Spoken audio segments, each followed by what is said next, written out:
먼저 성경을 봉독하기 전에 한 가지 광고드립니다.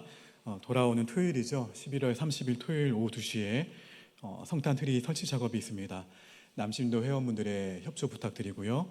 문의는 정리훈 집사님께 문의해 주시기 바랍니다. 오늘 우리에게 주시는 하나님의 귀한 말씀은 말라기 3장 13절부터 15절까지의 말씀입니다. 말라기 3장 13절부터 15절까지의 말씀을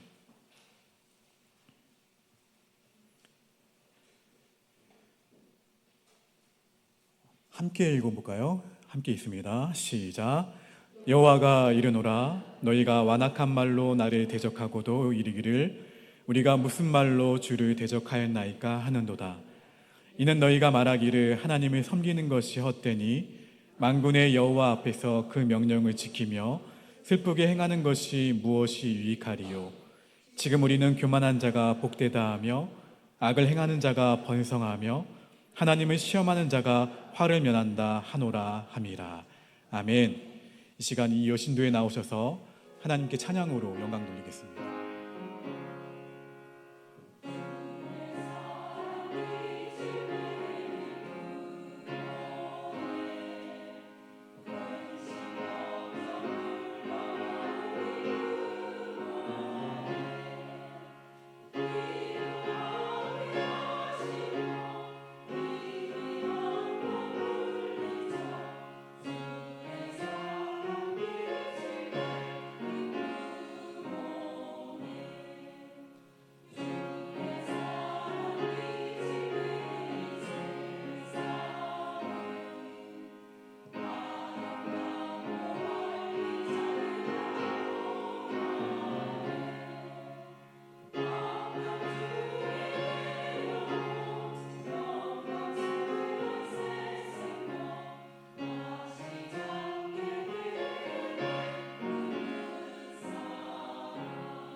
할렐루야.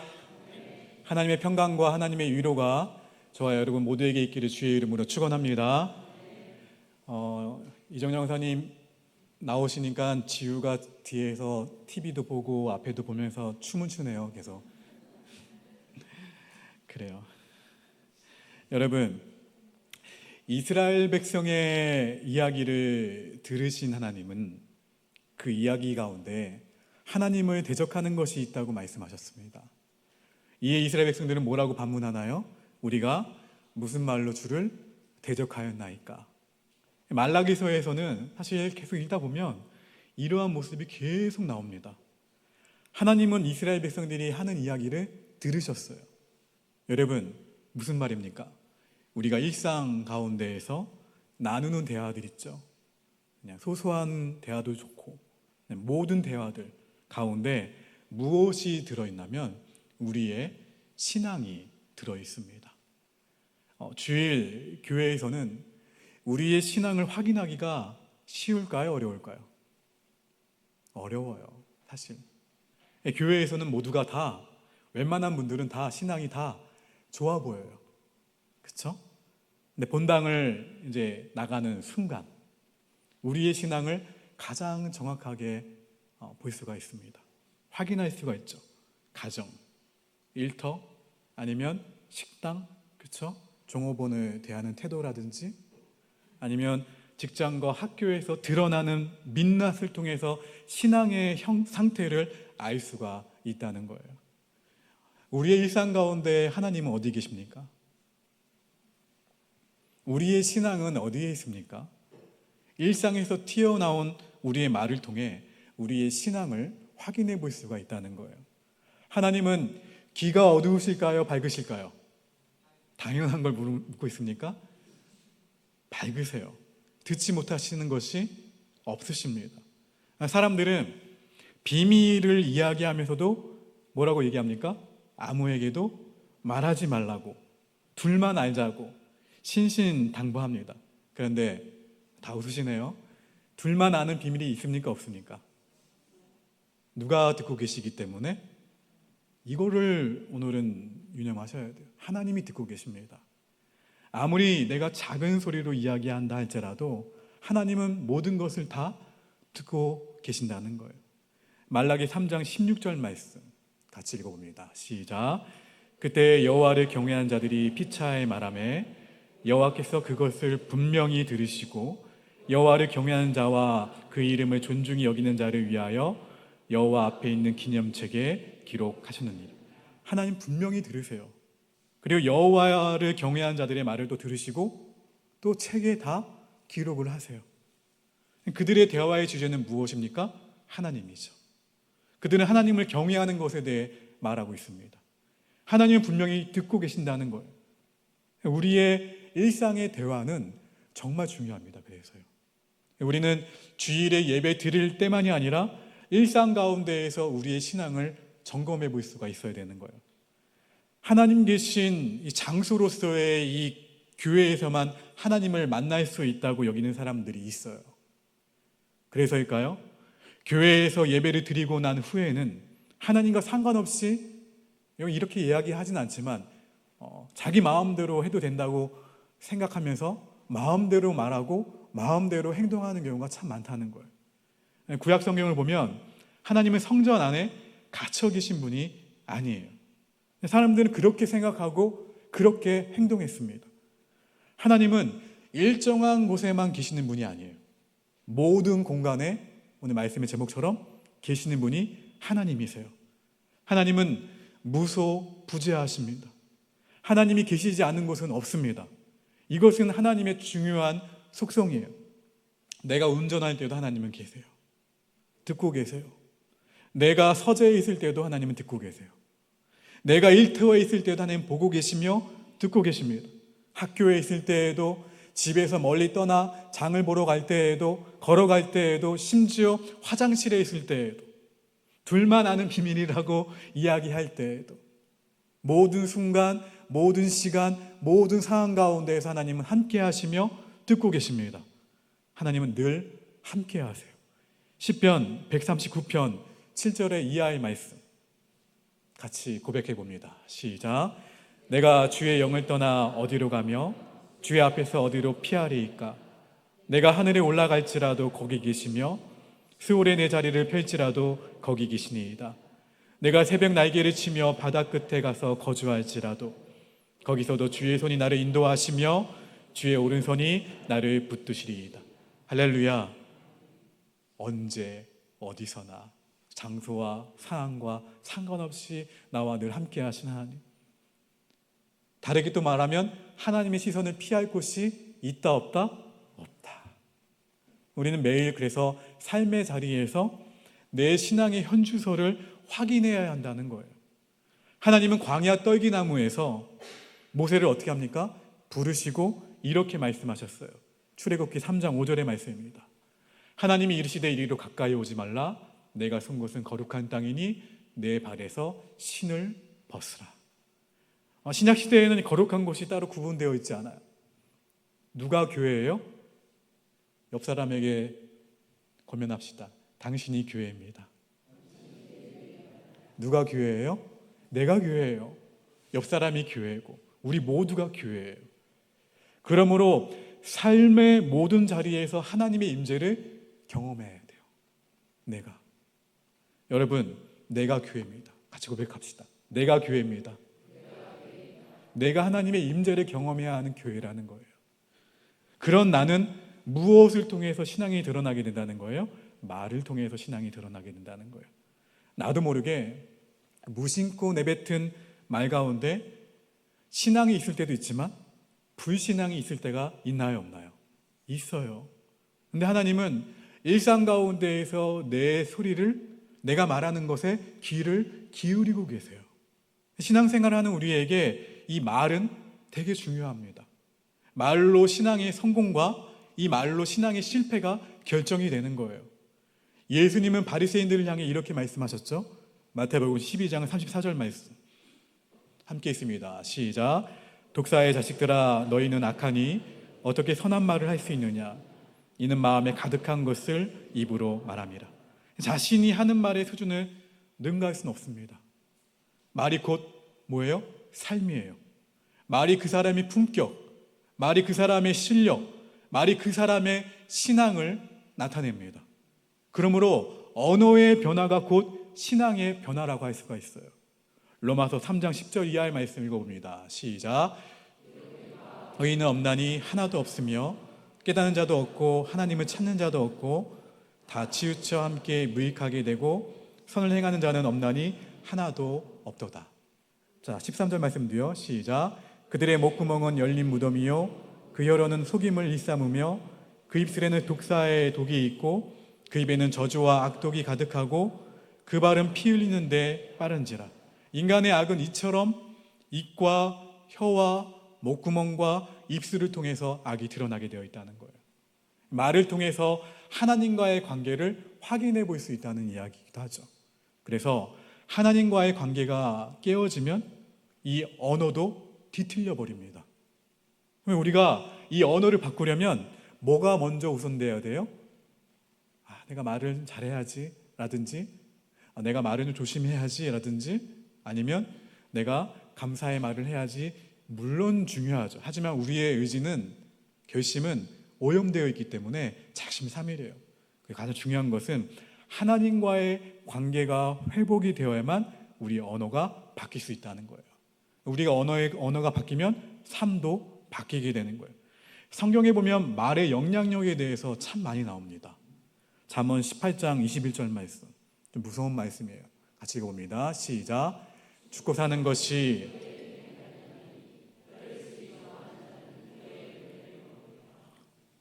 사람들은 살아가면서 많은 죄를 짓지만 그중 입술과 말로 짓는 죄가 참 많습니다.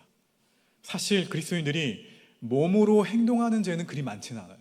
그런데 원망하고 불평할 때가 참 많은데 이 원망과 불평은 언어 생활에서 실패하게 만들어버려요.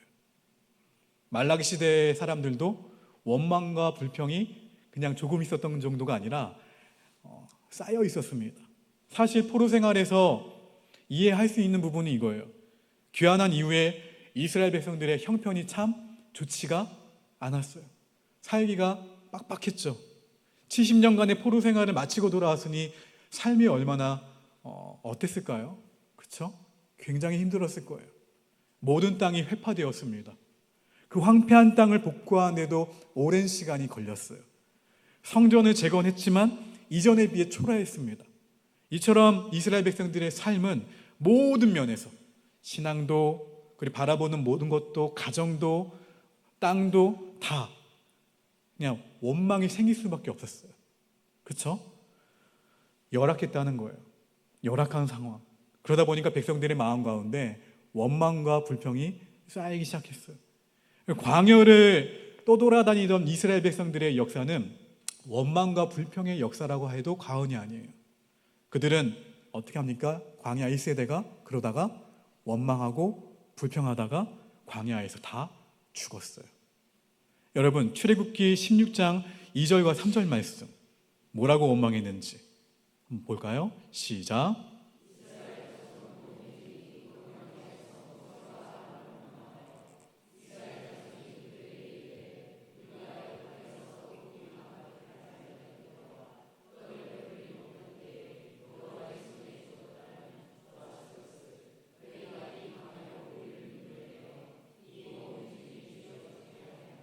무슨 말입니까? 제가 오늘 이런 말을 좀 많이 하게 되는데, 예수님을 믿지 않는 사람이 더 잘 사네. 그렇죠? 악을 행하는 사람이 더 잘 사네. 내가 새벽 예배도 쌓고 어떻게든 다시 한번 도전해 보려고 했는데 하나님을 믿으면 뭐해? 하나님의 말씀을 지킨다고 했지만 내 삶의 결과가 고작 이 정도라면 하나님 없이 사는 것이 더 좋지 않을까? 이거예요. 애굽으로 돌아가겠다는 이야기는. 하나님을 믿으면서 열심히 없는 가운데도 헌금 생활 했는데 형편이 나아지지 않으면 원망하는 마음이 생길 수밖에 없겠죠. 이 말에 분명 공감이 가는 분들이 계실 거예요. 건강이라든지 자녀애라든지 내가 열심히 신앙생활을 해온 결과가 이겁니까? 현실의 상황이 내가 기대한 것보다 좋지 않을 때, 그리고 내가 기도한 대로 이루어지지 않을 때, 현실이 말씀과 점점 어떻게 해요? 멀어질 때 우리의 마음에 원망과 불평이 생깁니다. 마음이 어떻게 되냐면 하나님을 향한 그 마음이 식어버려요. 하나님과의 관계가 꼬이기 시작하는 거예요. 여러분, 그런데 이스라엘 백성들이 놓친 것이 있어요. 그 가운데 무엇인가요? 그들은 모든 어려움이 자신들의 불신앙에서 기인했다는 사실을 알지 못했어요. 이스라엘 백성들은 하나님을 원망할 것이 아니라 내가 무엇을 잘못했는지 깨닫고 하나님께로 어떻게 해요? 돌이켜야만 했습니다. 연단이 오면 그것을 잘 통과해야 돼요. 그리고 힘들 때 말을 조심해야 하는데 이때 어떻습니까? 감정의 질이 좋지 않기 때문에. 감정의 질이 좋은 때가 있고 감정의 질이 나쁜 때가 있죠. 행복할 때는 감정의 질이 어떻습니까? 감정이 마냥 좋죠. 다 받아줄 수 있어요. 근데 우리는 감정의 질이 좋지 않을 때 이 말로 죄를 지을 수 있으므로 힘들 때일수록 말을 더 적게 해야 됩니다. 그리고 오전 예배 때 묵상했던 느헤미야처럼 하나님께 물어야 돼요. 가지고 나가야 돼요. 기도해야 된다는 거예요. 여러분, 무익한 말을 내뱉지 말아야 됩니다. 예수님이 이렇게 말씀하셨죠. 마태복음 12장 36절과 37절 말씀 읽어봅니다. 시작. 내가 너희에게 이르노니 사람이 무슨 무익한 말을 하든지 심판날에 이에 대하여 신문을 받으리니 내 말로 의롭다함을 받고 내 말로 정죄함을 받으리라. 그래서 우리는 하고 싶은 말이 있어도 참는 것을 훈련해야 돼요.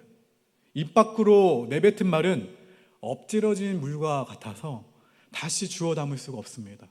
결국 우리는 내가 말한 것으로 심판을 받게 되어 있다는 거예요. 시편 19편 14절 말씀 읽어봅니다. 시작.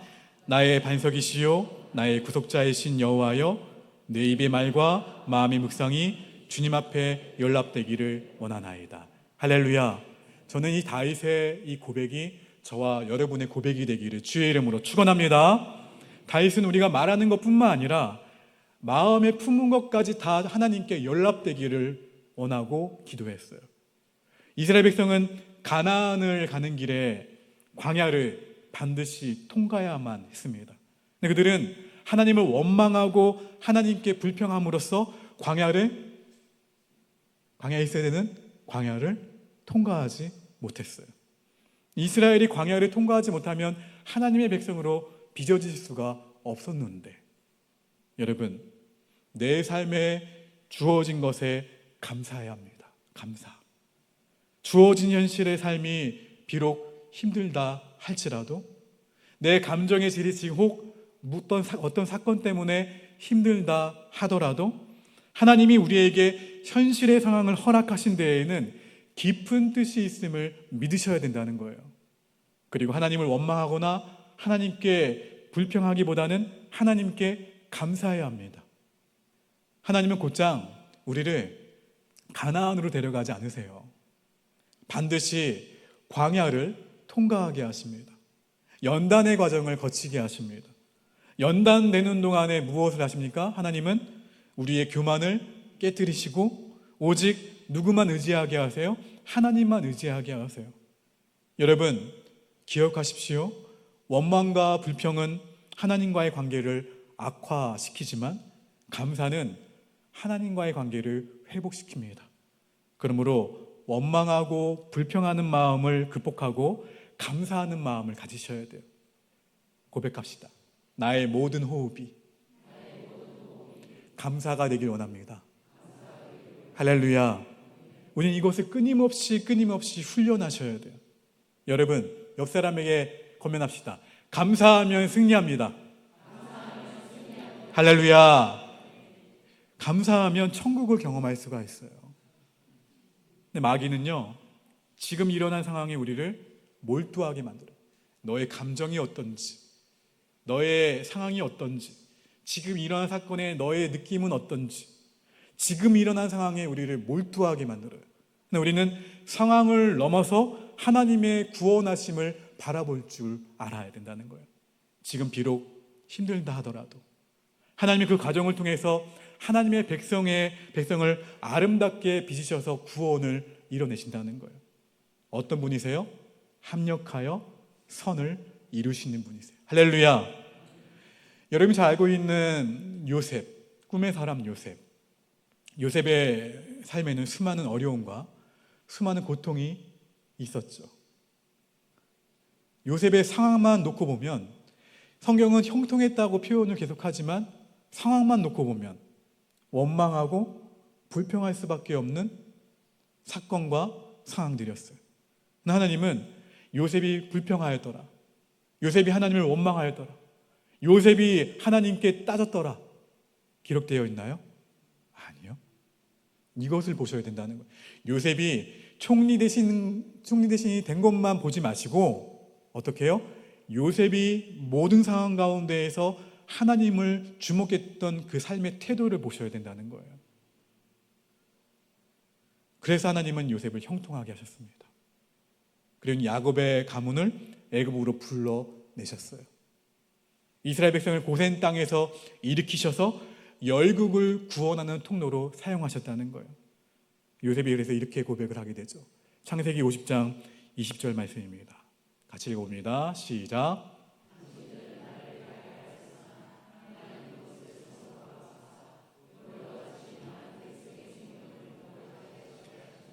만약 요셉이 내가 하나님이 주신 꿈을 꾼 것 때문에 그것을 형제들한테 말했을 때 왜 나를 구덩이에 집어넣었습니까? 구덩이에 집어넣은 것을 그치지 않고 왜 나를 노예로 팔았습니까? 노예로 파는 것에 그치지 않고 내가 정직하게 행동했는데도 불구하고 왜 나를 감옥에 넣으셨습니까? 나를 감옥에서 건져내시는 게 왜 지금 당장이 아니고 왜 감옥에 계속 갇히게 하셨습니까? 원망과 불평이 요셉의 삶에는 없었어요. 만약 요셉이 하나님을 원망하고 불평했다면 요셉은 하나님께 아름답게 쓰임받지 못했을 거예요. 데살로니가전서 5장 18절 말씀 같이 고백합니다. 시작. 범사에 이것이 그리스도 예수 안에서 너희를 향하신 하나님의 뜻이니라. 할렐루야. 범사에 어떻게 하라? 감사하라. 이것이 누구의 뜻이에요? 맞아요. 범사에 감사한다는 것은 무슨 말입니까? 감사할 수 있는 상황에 감사하라? 모든 것에 감사하는데 무조건 감사하라는 거예요. 이해되지 않아도 감사. 일단 뭐부터 하는 거예요? 감사부터 하는 거예요. 여러분, 내 삶에 무슨 일이 일어나든지 먼저 감사, 일단 감사, 모든 것 감사할 수 있는 저와 여러분 모두가 되시기를 축원합니다. 지금 아무리 생각해도 답이 나오지 않아도 일단 감사해야 돼요.